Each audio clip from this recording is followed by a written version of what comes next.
What's up, everybody, and welcome back to this assembly of the 61st World Congress of the Enough to Keep Going co-host, this kangaroo court where we hold games accountable for their past, future, and current transgressions.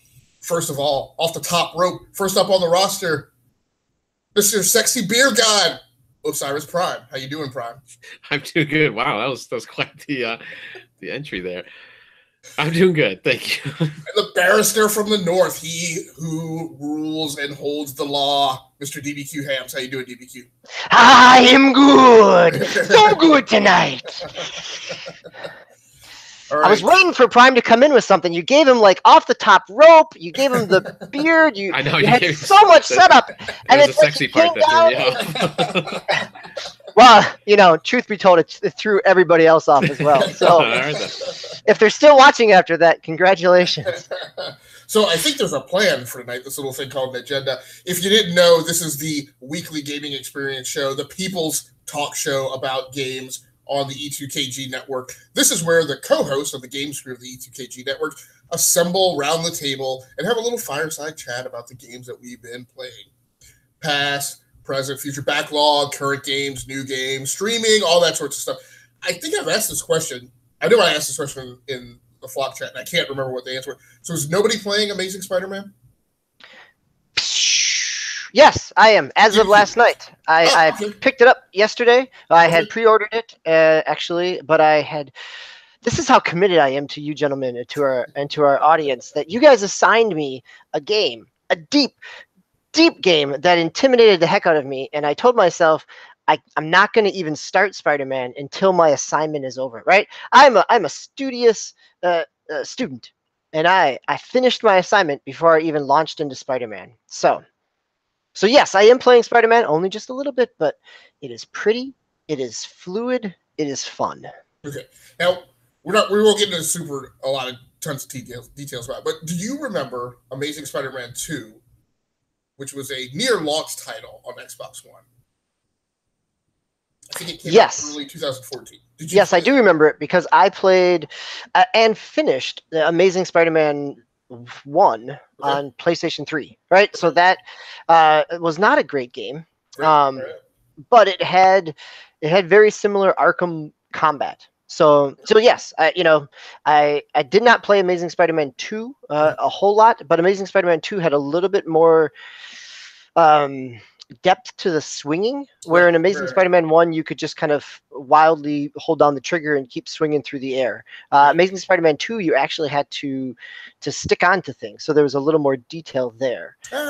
It wasn't as like robust as like, it was still like you could still swing on webs like on an island. Sure. Yeah. There were skyscrapers around. There's zeppelins in the air. So you can... That's right.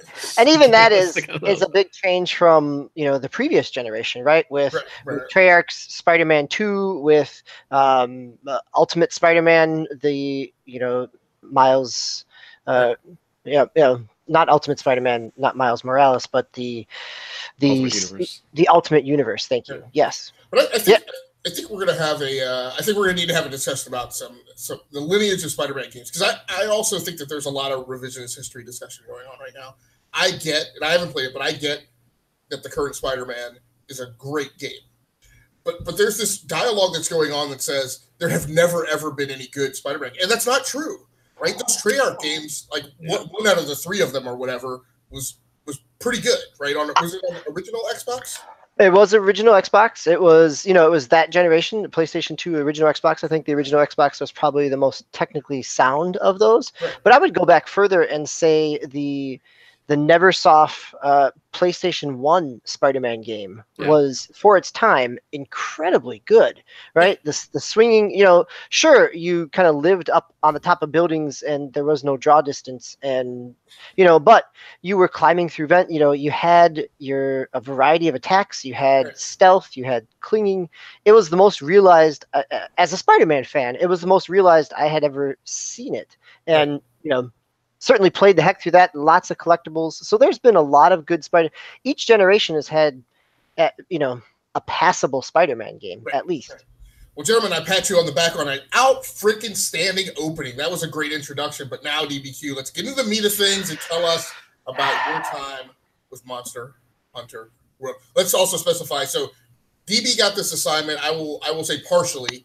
At least my end of the vote was because I tried to latch on to Monster Hunter World at launch and like fell right off the bicycle. Like I didn't even ever get the training wheels off. I climbed up on the thing. The thing was too tall. It tipped over. I scraped my knees, and I, took the bike, shook it in rage, threw it down on the ground, and said, "The hell with this! This is not an onboarding game as it was marketed to me to be. Certainly not for $60 doggone dollars."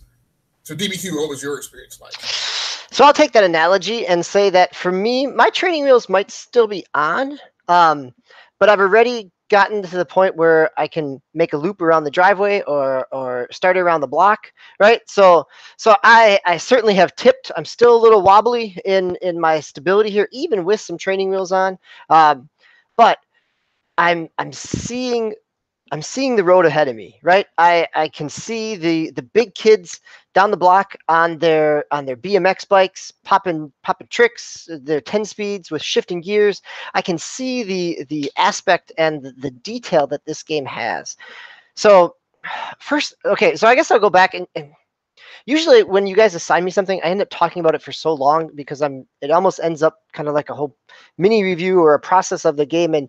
And for most of the lead up to tonight's show, I thought this was going to be a relatively quick report out until I started thinking about it a little bit more. And really, it wasn't until talking with Agasicles last night, playing Destiny 2, when the gears turned a little bit more and things made more sense. And so I'll back up here and say, so I'm playing this on PlayStation 4. I have always been Monster Hunter curious. So I have tried it, well, Sexy Prime is shaking his head. Oh no. So I have tried it before, right? I have purchased it on the Wii, back when Monster Hunter Tri came out because it was supposed to be this big immersive game. And let me tell you something the Wii needed was big immersive games, and it just could not get into it. It was impenetrable, and it was all about crafting and sharpening my stuff, and I couldn't do it. I again played some of the demos on the 3DS, and the controls and the systems, I just couldn't get into it. And so when Monster Hunter World was announced, I had no interest because I had this history with it, and until you guys kind of assigned it to me. And I think it also this game does a really good job of onboarding somebody if you're willing to go along with it, right? I hear Agasicles' point of it is not, there are menus that pop up.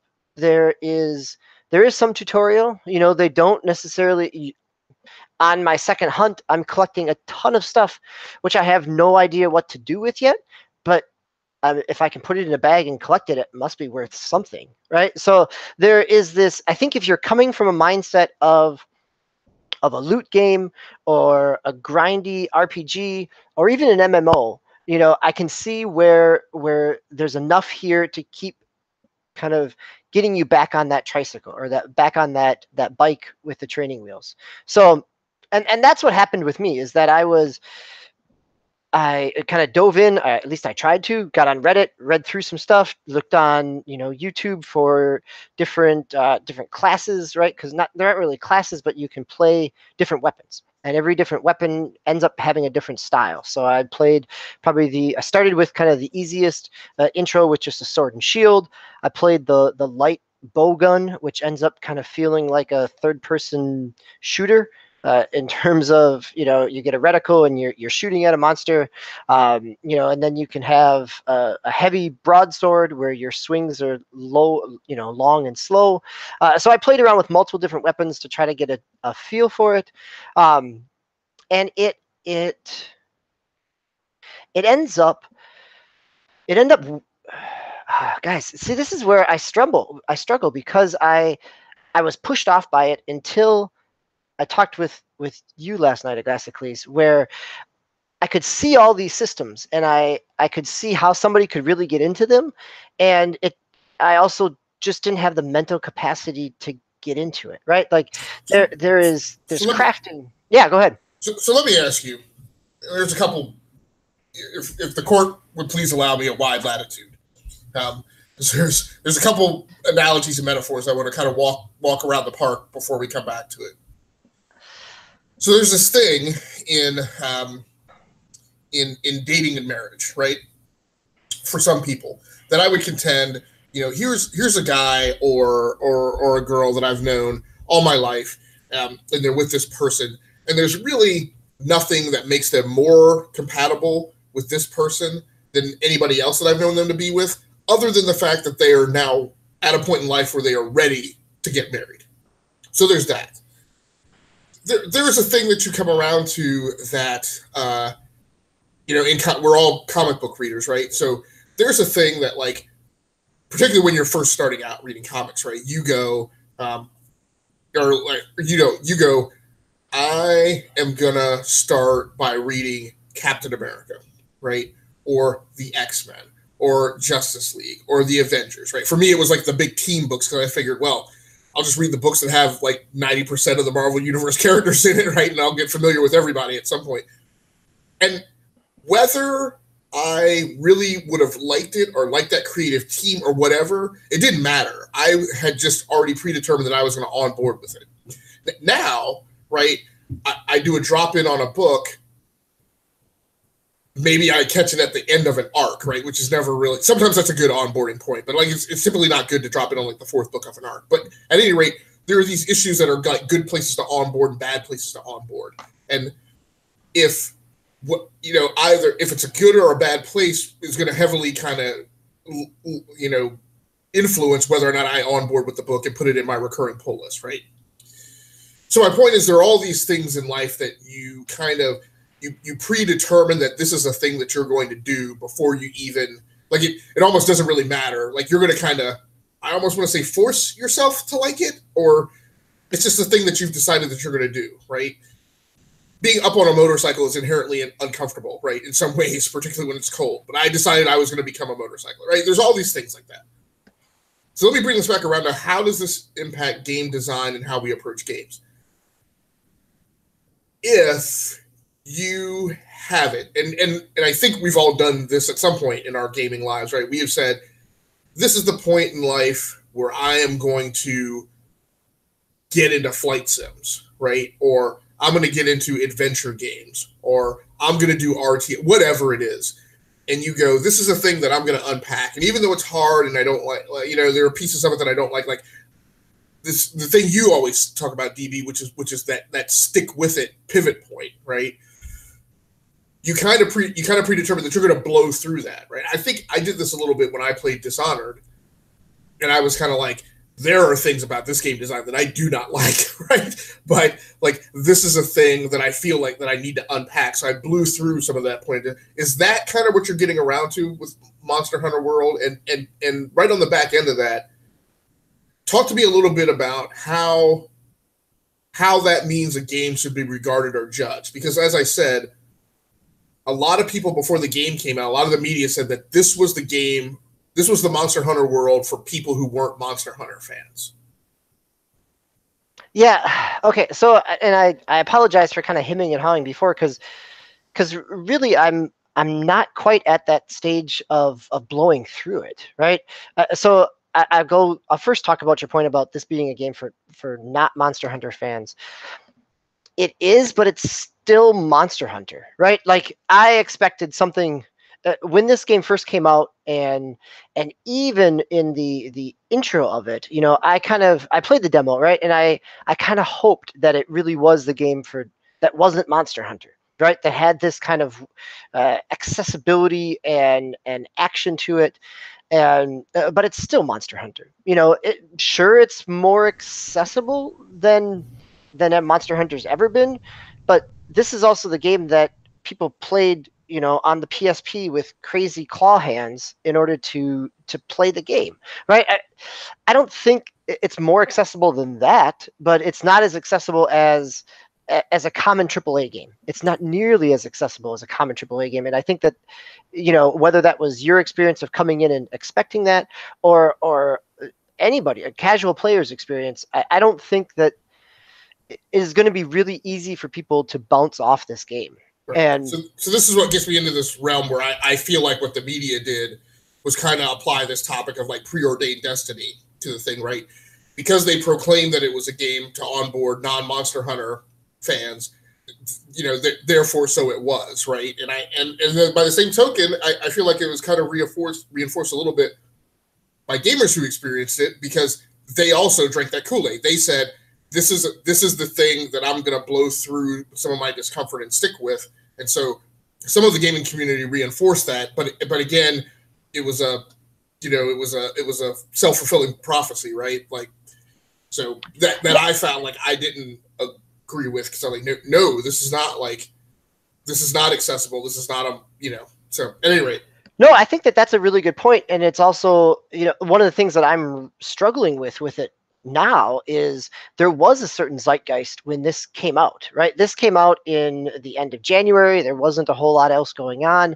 You had grindy game people who were coming and were disillusioned from Destiny, and had built-in streaming communities who were looking for late game gear grinds. And so a lot of the Destiny community people that I follow, or that I've on the periphery, Monster Hunter was one of the games that they were kind of getting pulled away for. Some people moved back to the Division as it came out with a big patch, but other people went to Monster Hunter. And so I was aware of kind of that pull from people. And I think that if you have a community to play with, right, playing this solo by myself late at night is kind of interesting. The world's interesting, but it's not nearly as fun as if I had a group to dive in at and to hunt monsters with, right? We could go around exploring. We'd all have a different weapon to be able to take them out in different ways. There's the camaraderie aspect of being in a chat as you're wandering around the world. So I think for people that came in during that zeitgeist, that self-fulfilling prophecy wasn't too hard to self-fulfill, because there was a community building around it. I think for people coming in at this stage, there's not that same immersion. There's not that same like, oh, I'm going to jump in with other people, or the people that are out there are really high level. So, I think that there's a lot of strength in the cooperative experiences that the game offers, but if you're playing it solo, there's a lot of limitations to that experience. It is a different game. But this goes back to the point and that I was making with Agasicles, in terms of when I looked at it with my Destiny goggles on, the game made more sense, right? Like it was, to me, I sat and played Destiny 2 with you, Agasicles, last night, and I could explain the crafting of different things and the 3 different economies and what these different things meant and the language around them. And when I look at Monster Hunter, there's the same type of deep systems, and there's layers of items and multiple different inventories and layers of an economy. And it intimidated the heck out of me, but it's also because I haven't spent X number of years learning it. And it really wasn't until I could just kind of rattle that off to you about Destiny that I went, oh, I understand why people could get into this, because there's a parallel there. And I think it becomes a matter of where people decide to invest their time, right? If you've already invested in a world, or you've invested with a group to go into a game like Monster Hunter, it makes it a lot easier to push past those barriers, as you were talking about, right? The onboarding process, to just kind of barrel through it and suffer the learning curve.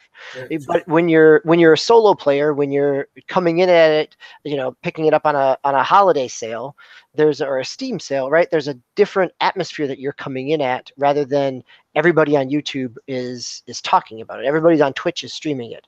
So, that's why I feel like it's so.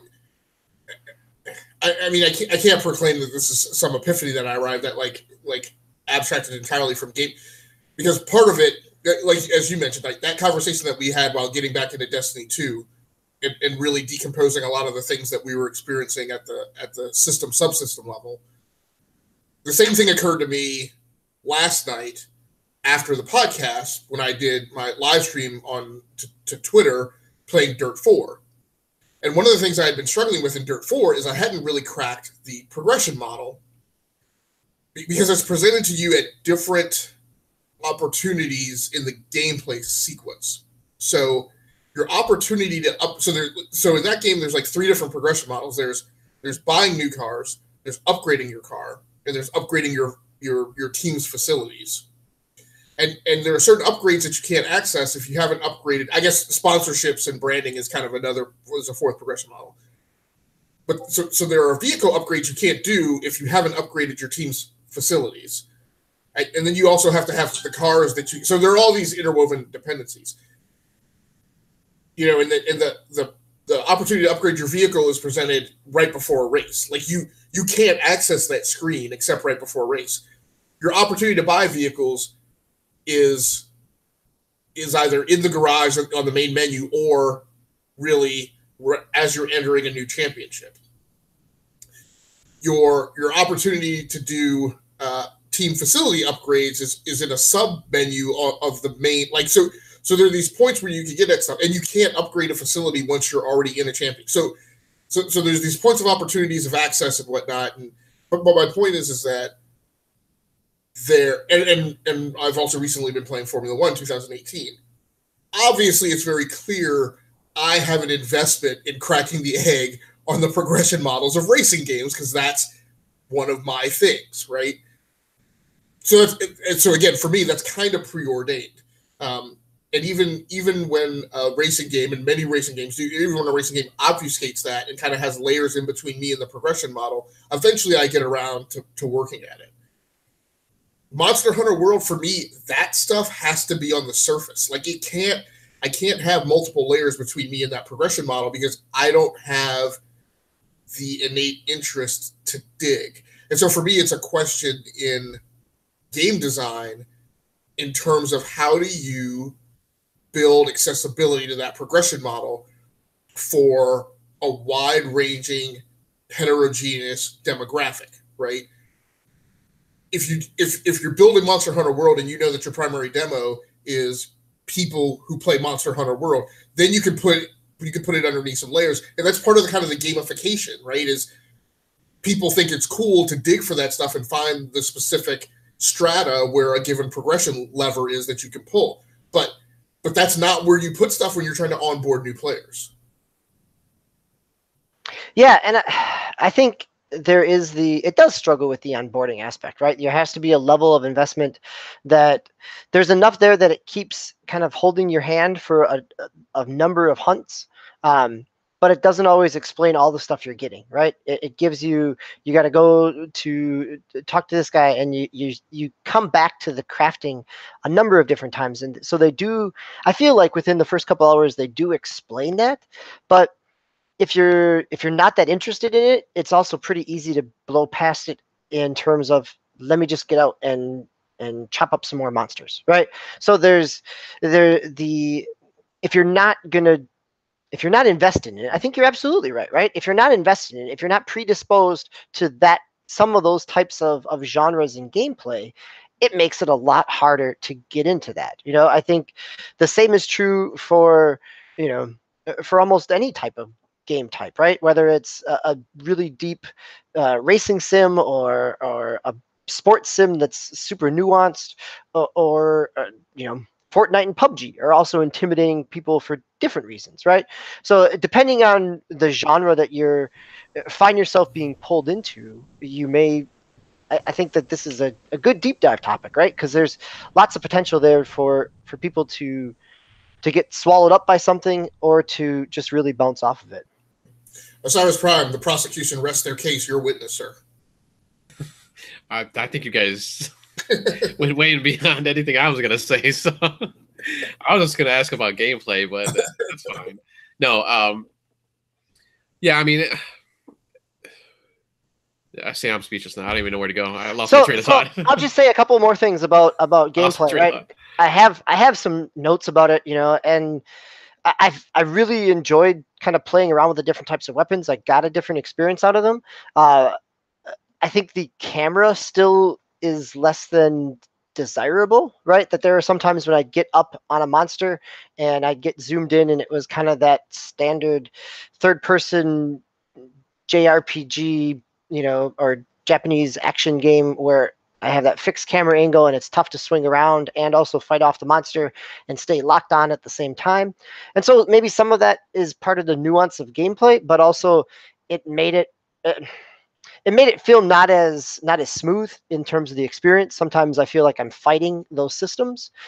So in terms of gameplay, I think that there's some caveats there. Even if you say it is the most accessible and the prettiest and the smoothest of Monster Hunters, there's still the reality of some inherent design aspects in there.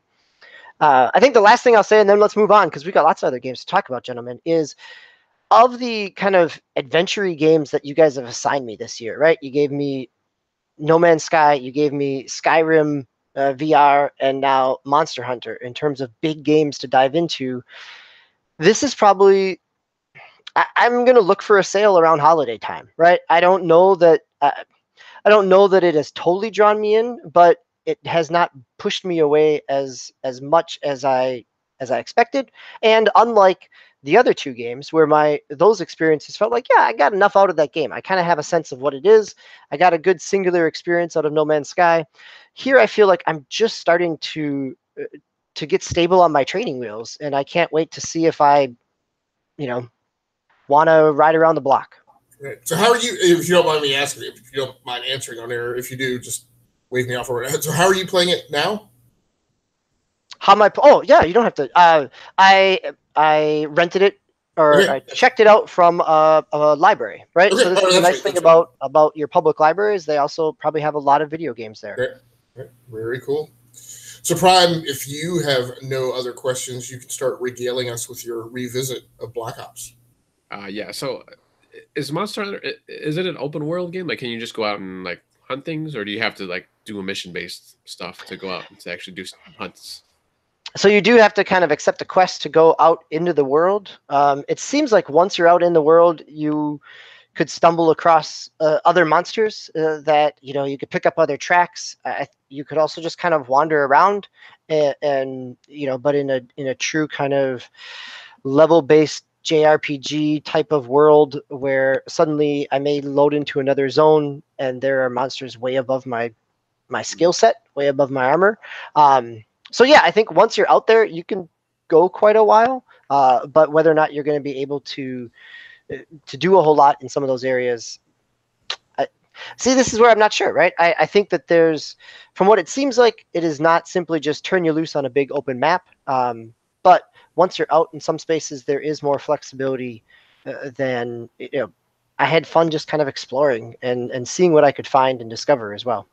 So it's interesting. I feel like, as you explain that, I feel like I hear bits and pieces of what Anthem is supposed to be like when you leave the main base.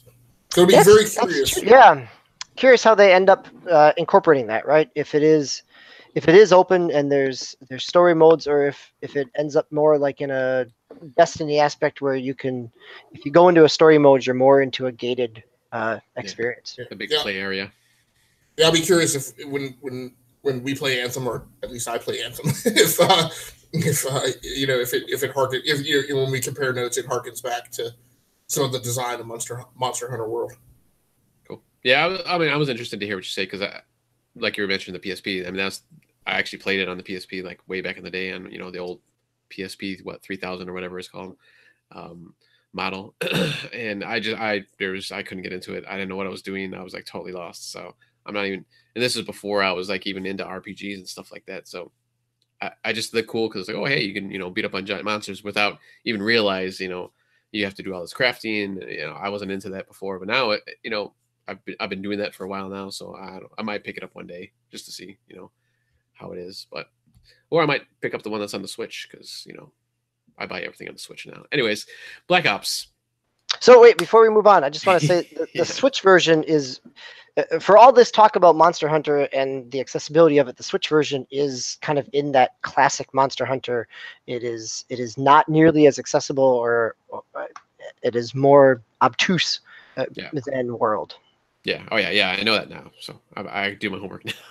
I actually read up on stuff now. So Black Ops, yes. So you guys picked Black Ops 3 for me to play for my picks plays, which is just a single player mode. So I did a little bit of that a few days ago during the weekend. I can't remember, Friday or Saturday. I'm gonna kind of jump around my playlist here for a second, just because they kind of tied together. Um, Kind of brutal that first that first level, even near the end of it. So, but I'm getting into it. I'll talk more about that probably next week or the week after. But so when I was playing that, and obviously we have Blackout, as you can see on my screen here, the Blackout Battle Royale mode that's coming out soon, or all the beta's coming out soon. It's already on PS4. Friday's coming out on the Xbox. I'll be jumping into that. I was mentioning it to DB. I'm so I was pumped for the trailer because when they dropped the trailer, and then I was like, oh, this looks really awesome. And then it dropped on the PS4, and I was like, oh man, come on, I want to play it. So I actually started watching live streams on this game, and it looks awesome. It looks like and I saw this in an article too, a really polished version of PUBG. Graphics look great, which I was actually kind of surprised. Not that Call of Duty graphics have been bad. Usually they're usually pretty, pretty good, pretty spot on. But it actually looks pretty, it looks beautiful, looks pretty. The surrounding is actually bright, not like a Fortnite, because the graphics aren't cartoony, but everything's, they got the different levels from various. I think it's just Black Ops series games, since it's a Treyarch game. So watching that, playing Black Ops 3, I was like, you know what? I want to go back to the original one. I want to go back to Black Ops, the original, the first one. I don't have Black Ops 2 anymore, so I had troubles with that game. I just dropped off that one, so I wanted to go back to Black Ops since it's backwards compatible. So I started playing the multiplayer on that one.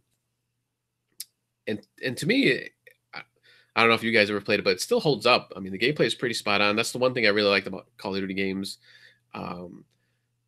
They're pretty consistent with the gameplay, and just that was one of the reasons I actually like Destiny, because the gameplay was just spot on. The controls are great. It was just like jumping back onto a bike, since we're talking about training wheels and bicycles here in this episode today, among other things, but I won't get into those things. But yeah, I just jumped right back in, and I don't know what it is about the Black Ops series, but I always do really well in the Black Ops. I'm not number one or anything like that. Every once in a while, I might get 1, 2, or 3. But I'm at least always in the top 5. So it was great getting back into the first one, and I played it a little bit when it jumped back into backwards compatibility, but kind of jumped back into it now. I don't know if it's just because I'm so pumped for Blackout that I don't know. I've been playing it like off and on for the last like 3 or 4 days. So yeah, I'm probably gonna keep doing that for the the rest of the week until Blackout comes out. And I didn't even touch. So I started Black Ops the other day, the original one, and then I jumped into Black Ops 3 to do the single player. And I was gonna do the Black Ops 3 multiplayer, but I just didn't have time. And I was like, you know what? I'm just gonna go back to the original one and play that a little bit more. So I'm having fun with it. The one weird thing is about these Black Ops games, and even just Call of Duty in general, I've always just played multiplayer. It's a little bit of single player, and I never touched the zombie mode. I played a little bit at World at War, I believe it was. I think it was that one I played a little bit at, but I don't know. I couldn't get into it, and I don't know. I know zombies is like a huge thing especially with the Black Ops series, but I just couldn't get into it. But yeah, I'm having fun with the original one again, and yeah. What do you got for us, Zeus? Speaking of Destiny.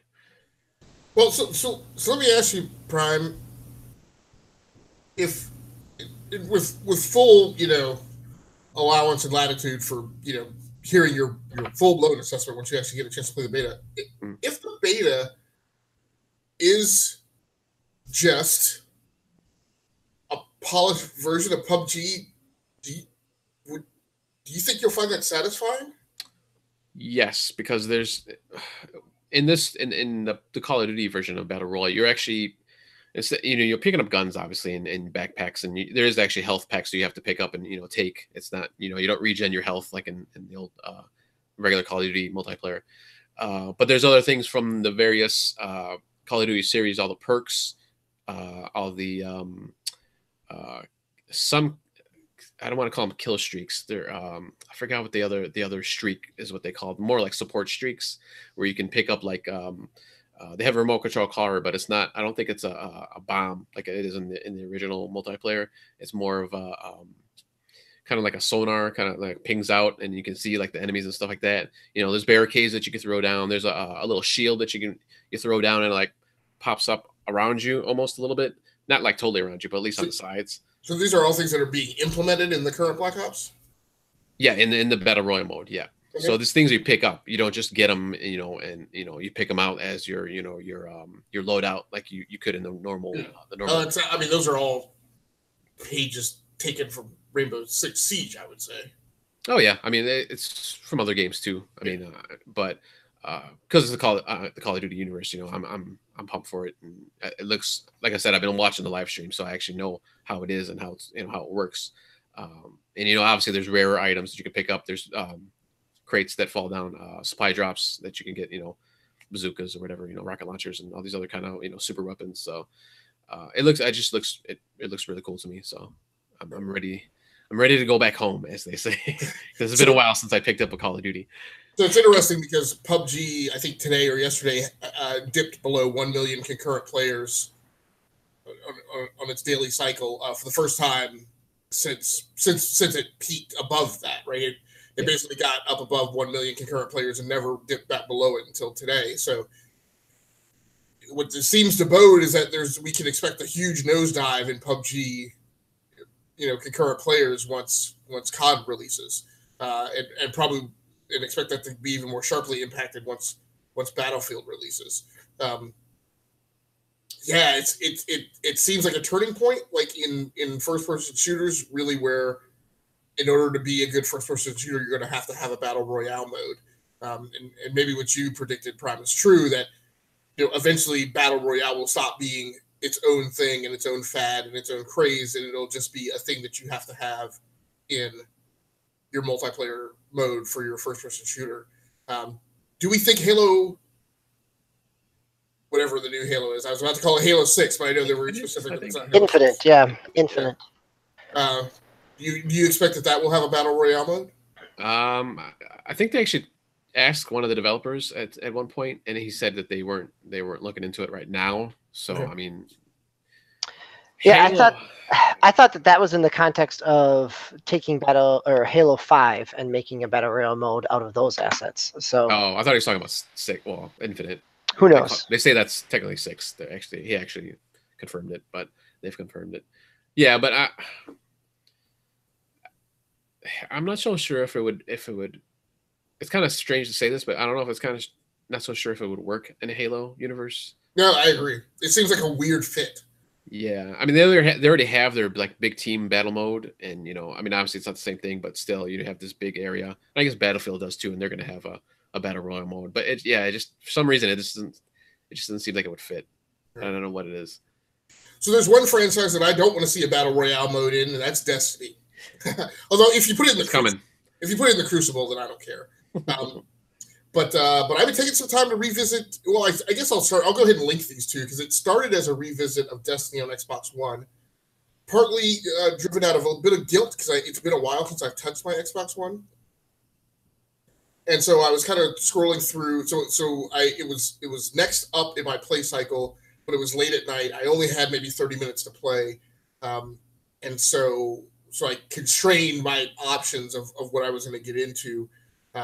And I didn't, basically didn't base it on the fact that, you only have 30 minutes to play tonight, but you could pick something larger and more complex because you're going to have time to play it tomorrow. But I was like, nope, I'm going to base it on what I picked tonight. So I picked up Destiny and picked up my Hunter, I guess, with that. I really wanted to start a new class, but again, it was really late at night.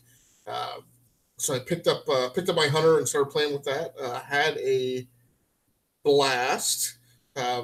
Again, there's still players on Xbox One. They're nowhere huge in population, but what that does is it makes the players that you do see, and I think it's reciprocated by the players that you do see. It makes it much more pertinent to make those social connections. Just waving at a person in the game or whatever. And actually, to me, it feels more like the fiction of the world of the Guardians should be. I always had a problem with suspending disbelief, and I'm like, there shouldn't be like whole battalions of Guardians running around, right? Why are there this many of you, and why are you all here? Like, there's stuff to be done in the whole universe, right? So it feels a little more real. Like, you would go down to a planet, you might find like 2 other Guardians, right? Or which also is a problem because theoretically they all like travel mostly predominantly in fire teams, but that was one of my problems. Sorry to interrupt. Yeah, that was one of my problems with Destiny. The first one, story wise, was like, you start out and it's like you're the one basically, but then you go off and there's like there's a whole tower of them. Like, okay, I guess I'm not the one, or I'm the one in this area. I guess I don't know. Yeah, so it was just kind of weird. It was just a very weird. I get why Bungie struggled with it was a weird attempt to like have a Master Chief but not have a world where there's only the one Master Chief, because by the same token you would look at Halo and you're like, so why is there only this one Spartan, right? Like, and then you would hear eventually, we eventually heard that there were other Spartans. You'd be like, great, where are all of them? And then you finally get around to like Destiny 5 and maybe you got iterations in 4, which, because I again didn't play 4. Speaking of which, I still have Master Chief Collection on my list, so I look forward to getting back to that. But yeah, they did the big updates then. I think last week. Right, yep. So I went back and revisited Destiny. I really don't have much to report on it than that, other than, like I said, somewhere along the way I lost characters or a cloud save or something. So this Hunter, I still have a big chunk of the single player campaign to go through. That being said, if I run this thread just like I did on the PS4 version, I would definitely, plug down for the DLC. Hopefully it's like $5 or $10 by now, just to replay it. But the one thing that I will say that it did make me consider is, Destiny and Destiny 2, what I thought about it is, if this game had been built on the old model, right, where it wasn't a living world and it was just that first-person shooter and it was just a 23-hour campaign and then some add-on missions and some things you can read, I'm like, I would still be replaying this. Like, I would be completely satisfied with a Destiny built on like the old model. If Destiny was Halo, but it had like a continuing progression model and extra missions to do, like, I would periodically go back and revisit this. So, I would say if Destiny had a continuing progression model between 1 and 2, a lot of people would go back and revisit it, right?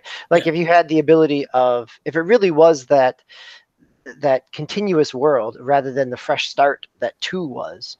But you're right. I mean, I've gone back and played Destiny 1 on PlayStation 4, and it's still a good playing game. It's still a neat universe. And in some ways, story-wise, I think there's more of a rationale for why there's a whole bunch of Guardians in Destiny 1 than there is in Destiny 2, right? That idea of you're the only one that can touch the part of the Traveler and everybody else is stuck, but everybody else is still running around. There's a lot more disconnect in the story in Destiny 2. So not as much as there is in The Force Awakens, though. So that's a topic for another time. That's another. But no, I just want to say, leave Force Awakens alone. So I also have been playing a little bit, or actually a lot of Destiny 2 after getting my Monster Hunter assignments done. So I had a chance to play a little bit of the Forsaken story, and it's good. If you've had any emotional investment into Destiny over the last 4 years, it's, Forsaken is done well in terms of a story hook, and the world that it drops you into and the mechanisms are, there's a lot there for people to chew through. So I'm just kind of starting to chip away at it, but really it has given me a reason to come back on a regular basis to Destiny 2. Now, DBQ, let me ask you, because you're a person who I've seen is bouncing back and forth between different versions of Destiny 2 on different platforms. One of the other things that occurred to me when I was playing Destiny, and it was a sad note, is I have historically always said that shooters, if shooters were multi-platform, then I wanted to play them on Xbox because I much prefer that controller for first-person shooters. Microsoft nailed it with the original Halo, and that legacy has continued. However, most recently, and may have been with the variant of the controller that I was using, when playing Destiny, OG Destiny, with the Xbox controller, I was like, it's weird. Like, I don't like this as much as the PlayStation, as far as my feel of with the PlayStation 4 controller in Destiny. There was something about the calibration that felt a little mushier and more towards the Halo end of the control spectrum than where Destiny is. And as I've always said, Destiny, the physics of Destiny has always felt to me in the controller as right smack dab in the middle of Halo and Call of Duty. But I felt like when I played with the Xbox controller this weekend, I felt like, man, this feels a little mushier than and a little more heavyweight, kind of floaty than it felt on the PlayStation 4. But I don't know. Have you found yourself thinking the same thing, or? So I've played it on all 3 platforms, right? I find it very difficult to go back to Destiny and Destiny 2 after playing it with mouse and keyboard. Not to be, PC Master Racy, but I know, but it's hard, right? 60 frames per second, mouse and keyboard. It's hard to go back, and so I think I think once I've gotten used to it. Again, as I have gone back to, Destiny 2 is free on PlayStation Plus. I feel more comfortable with Destiny 2 or Destiny and Destiny 2 on Xbox, but mainly because I spent 3 years playing it there compared to PlayStation. So anytime I go back to the DualShock, it's a little more of an adjustment than either the Xbox controller or mouse and keyboard. All right. Yeah, just a quick question. Have you ever tried playing with controller on PC? Okay. So, Prime, you've also been playing more PUBG.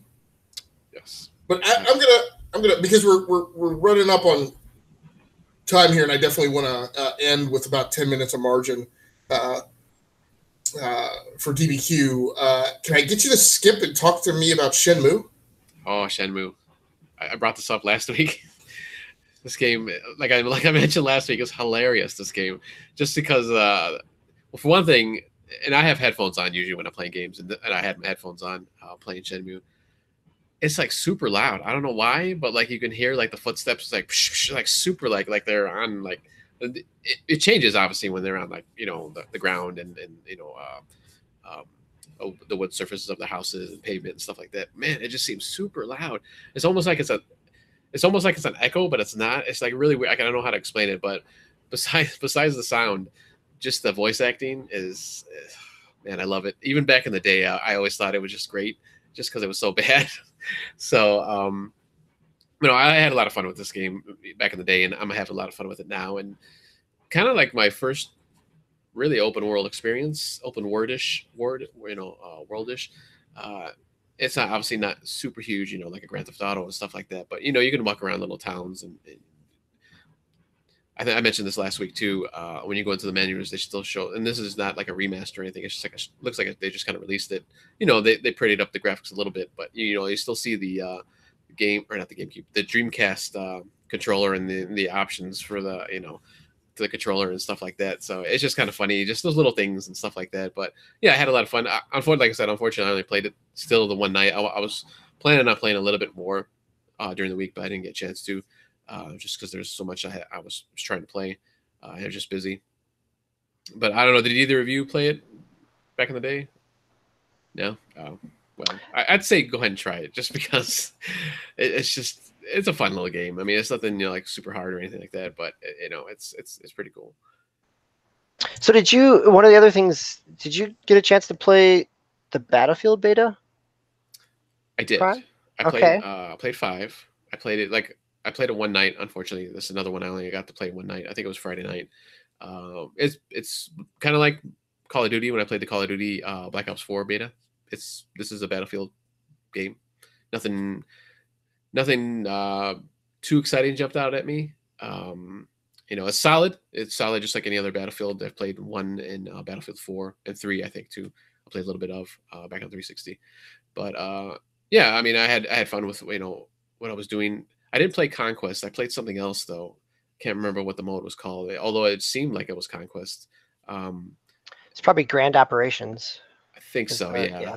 Kind of still holding control points type of rush mode. Yeah, I don't know what the is there a difference? I mean, I didn't really see one between the two, between Conquest and that one, but for some reason I was trying to pick Conquest, but it wasn't. It like kept giving me an error. It's a beta, so I mean that's fine. I'm not going to put it down for that. So I jumped into that, and I played probably like 2 or 3 matches. Yeah, and I had a lot of fun. You know, can't remember what the map was. And was there more than one map that you were able to play? Because I think I just stayed on the one all 3 matches. I stayed on. There was one winter map and one kind of Belgium Canal City map. That was the one I kept doing. Was the Belgium one? Yeah. So yeah, unfortunately, that was the only map I got to play. So now, did they have the squad system enabled? I can't really say because I only played, like I said, I only played 3 games, so I didn't level up at all. I don't think, not that I saw. I think I kept on level 1. So yeah, I'm not sure if it was implemented. I don't know, DB, if you can speak to that or not. Yeah, they had the squad system. You know, not to the same degree where you ended up with like squad XP boosts, things like that, but you definitely could squad up. I played with somebody else.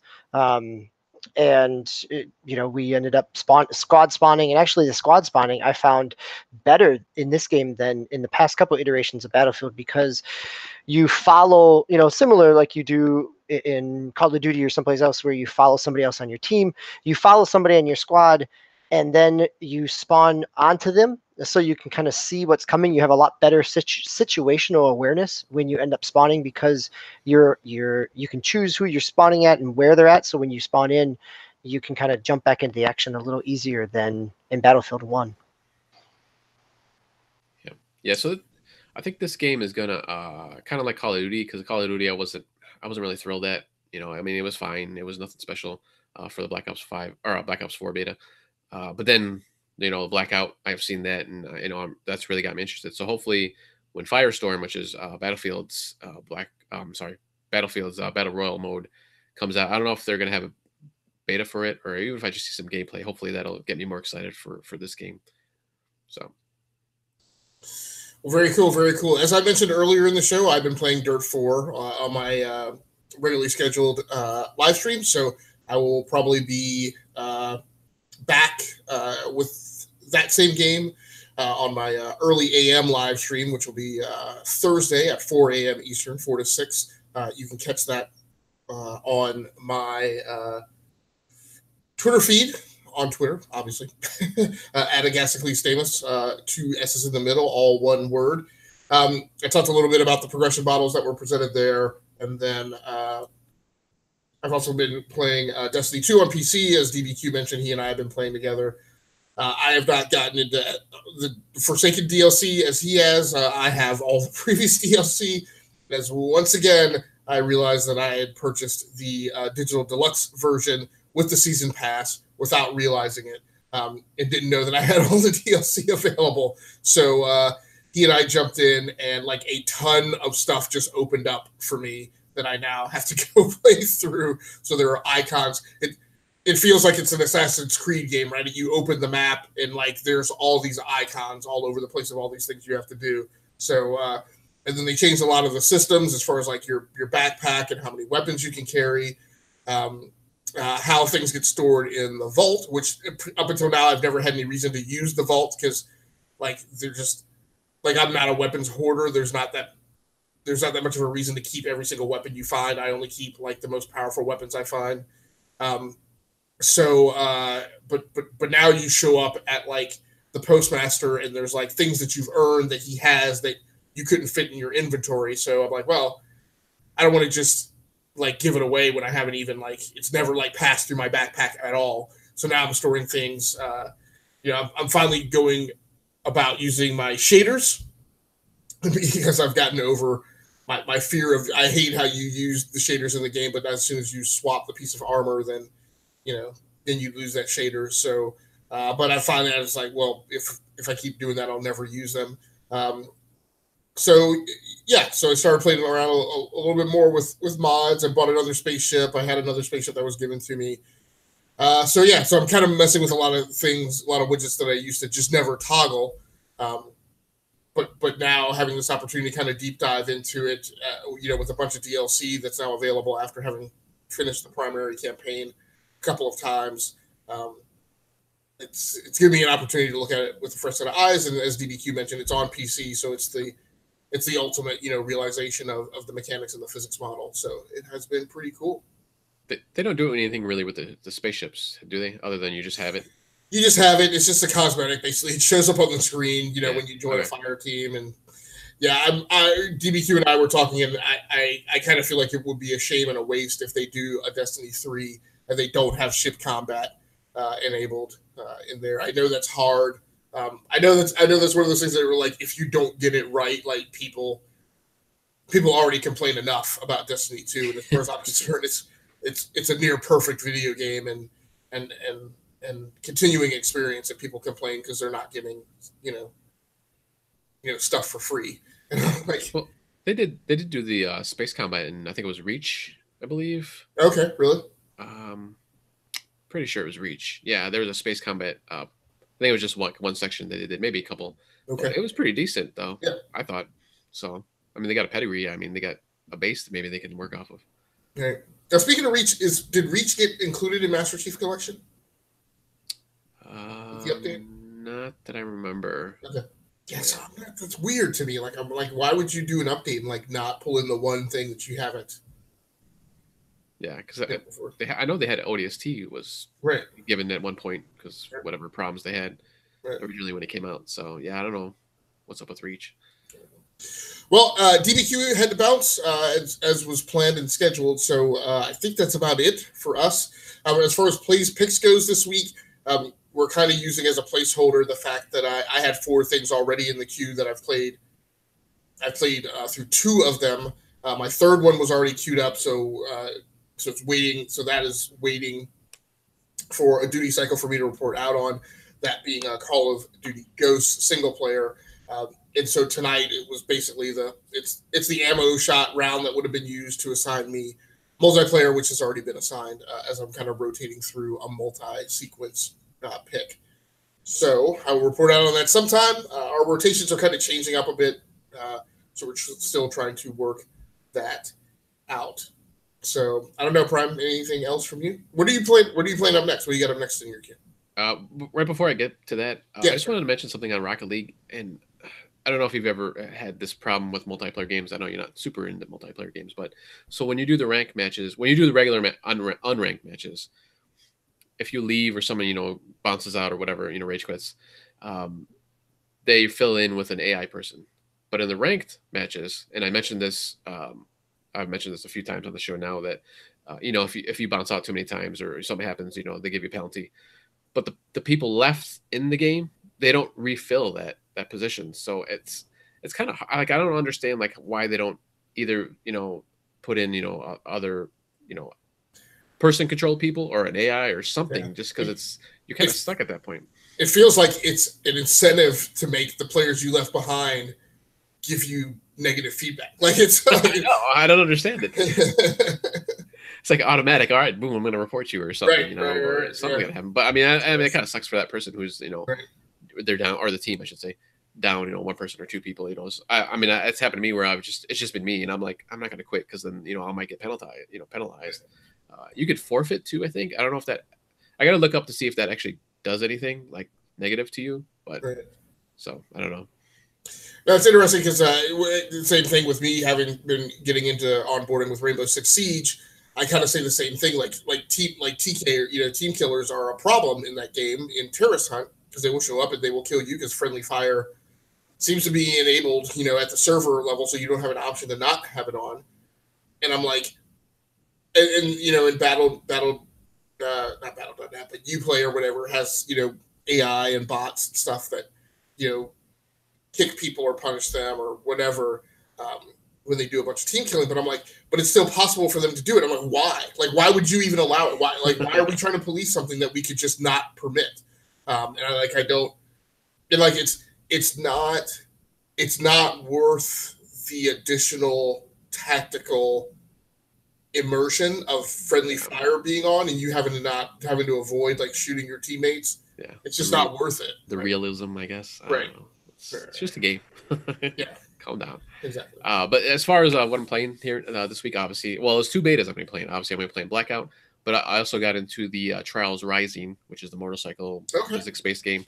Yeah. So and I've always gotten those games, so I'm going to try that out and see how. So where is that available? I think it's on all systems. I got it on the Xbox One. Okay.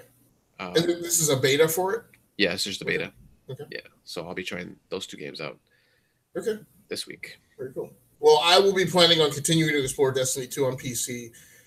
There's a chunk of stuff. I just actually recently did a new install of it over on my secondary gaming PC, which it cracks me up because in this world where NVIDIA has released a GTX 2000 series card, I go into Destiny 2, which is pretty much like one of the premier first-person shooter games, dripping with graphic details out the yang, and I crank everything up on Ultimate, and it's like it's a card that has 6 gigabytes of video RAM, and it's not even taking up half of the video RAM. So it's got 6 gigs available. It's taking up like 2.7 gigs, and I'm like the GTX 1060 is a low end card. I'm like, I don't even have a reason to upgrade the low end card. Like, I don't know how much power. I mean, look, I'm always, I'm always going to be a guy who, will take more power if you give it. But I just don't see myself laying out for a card this fall until I see,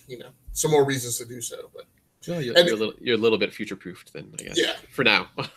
And the reason to do so can't be your crappily written code, right? Like the fact that your game chugs along inefficiently because it's not hardware optimized, that is not what's going to force me to go out and buy a 2000 series card. I'm like, no, fix your game, right? So we'll see how that goes.